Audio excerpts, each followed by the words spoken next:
Transitional Committee, and the deputy chairman took over at that particular point in time and presided over an election. An election was held, and some of us emerged.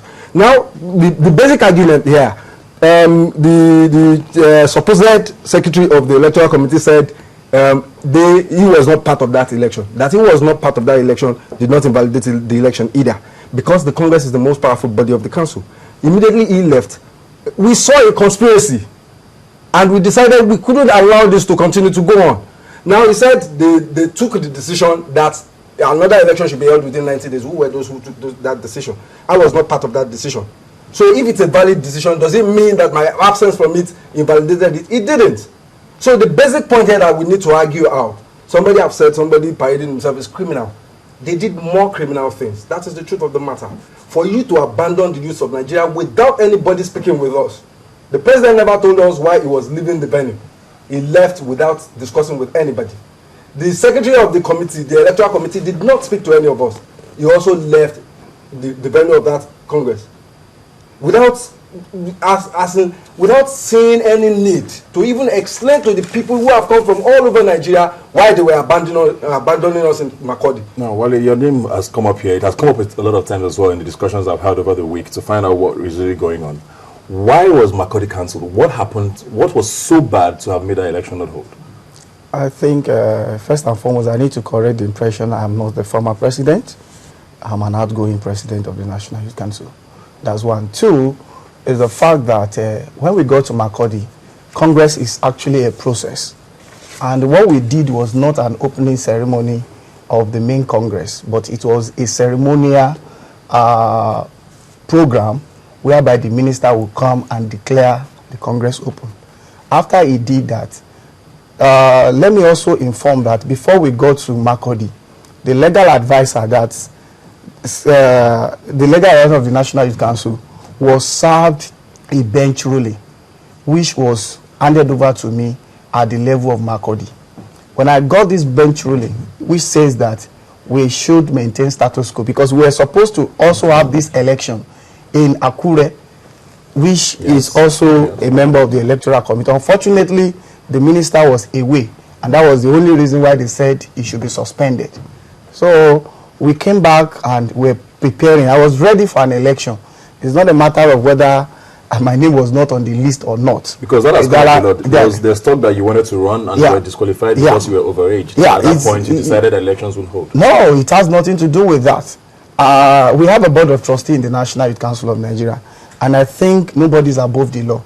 If you have a bench ruling, we all know what that means, that you should maintain status quo. That means you must not conduct an election. If you conduct such election, the court can as well say that election is invalid. And I consulted with the board of trustees, and I remember vividly their position is that, okay, tell the minister, if the minister says you should go ahead, let him put it in black and white. And I went to the minister, and he's not ready to do that. So I have option to either, so the only thing I could do was to circulate the message to everybody that there is a bench ruling. But they're saying they didn't get the message. I didn't get it. Well, so who did you circulate this to? Who got this message? The Congress actually got that. Is not, if you didn't get it, that does not mean that people do not. So it's not a news, and I'm so happy the secretary as at Makurdi is here, and he has a copy of that document. So it's not something that is hidden, it's everywhere. And the minister actually called me to the government house in Makurdi, and he told me categorically that I should support a particular candidate, and that his hands are tight, and we must, anyhow we want to do it, we must go. At that point, I discovered that they wanted to take a position that would be... Who was this candidate they wanted to support? That's the Shendam they were talking about. And at that That's point... the man who won in Makurdi, who allegedly won in Makurdi. As far as I'm concerned, there was no election in Makurdi. That one is not an issue for us. So when the minister called you and wanted you to support this candidate? He wanted me to support the candidate, offered some resources, and I said, no, I'm not going to be part of that. Were you alone when this happened, or was there a couple of people there?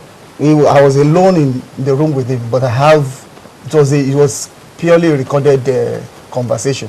So it's not something that can be denied anytime. So after we did that, I left his place. Meanwhile, while he was meeting with me, he was meeting with other executives of the National Youth Council. At the end of the day, majority of them agreed to go with the minister, because the minister is Oga at the top when it comes to these things. So, but we stood our ground and said, no, we cannot. And the report I got, even from the venue of the Congress, the president of the council must convoke a Congress before you can say you are taking a proper action or a proper decision or what have you. And what I got from that was that the chairman of the chairman was the one that led that so-called hijacking of the process, and the same chairman of chairman that led to what he was saying in terms of the transition committee that conducted Minna Congress is now the secretary of the Shendam that emerged from Makurdi. So when you see all these things, you see that they are all complicated, and it's about interest from different angles, and it has been politicized. What I need to find is, first of all, I need to understand two things. Why is the minister involved in National Youth Council elections, first of all? Why does he have a say in the fact that elections should be held, and why can't elections hold without him being president? If this bench, or whatever it is you're mentioning, is what should decide an election, why then is the minister involved in anything? That's why I was very surprised. And why did he have to wait? Why did he have to cancel that career because the minister wasn't there? Actually, the ministry has a role, even from the youth policy and our constitution. They are to provide some level of logistics, and they are to be in the Congress as in an observer status.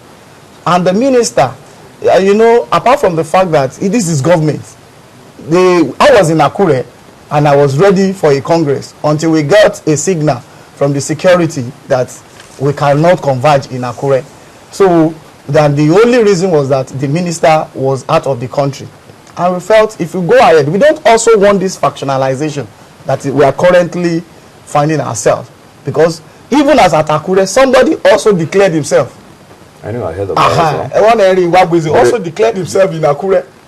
And today he has gone to so many places. In fact, he is the one that actually, from the investigation, is the one behind the bench ruling that was referring to. So, and when you see all these things, now we also moved to Minna, and there was a Congress in Minna. But I'm going to come back to you. The minister, let me also clear this. The minister role is just to come to the Congress, declare it open, and for the first time, the minister was there throughout. So I don't know why he had to come and sit down. When I became president of National Youth Council, the Minister of Youth then, Senator Laskomi, was not at the Congress floor. So I don't know why this former minister had to come and sit down and make sure that something was done. But I quote him, he said his hands are tied, and whatever we want to do. He didn't tell you who tied those hands? Well, he said the power that be, according to him. Interesting. We'll get back to the minister's part in a bit. We want to find out in Minna now. What went down in Minna, and why are people like him now not aggrieved? Why did you have to still go ahead with an election when you knew, obviously, the National Youth Council was factionalized at that point? No. I think we need to get this clear. I want to say here, there's no faction in the Youth Council. But you have four presidents. I'm coming. You have four presidents. Just hold on. As far as the Constitution is concerned, and we have to take it from Makurdi. Now, the Constitution is very clear, and the Constitution clearly stated that if the president is not there to preside over, the deputy can take over. If the deputy is not there, the vice can take over. If the vice is not there, the House can take a decision on who to preside over. That is what the Constitution is, and that is exactly what happened at Minna. The area where, because the Constitution has now been changed, where it has to be at the mercy of the president has gone. That is exactly what happened. Then again, about the bench ruling, said election should not, did not say meeting. Like we have said, and also repeating, no election at Makurdi, but meeting actually took place and decisions were reached, and that was how a transition committee came into being. The Congress is the supreme body of the National Youth Council. The Congress has the power to take a decision, and that decision has been taken. And what I want to ask is that this same Constitution also stipulates that for an electoral committee to be in place must have been sworn in 14 days before the election. Now, the question is, if as at arrival at Makurdi, the 3 or 4 of us who addressed the press conference out of 6 took a decision, they said this is exactly what happened, and also a report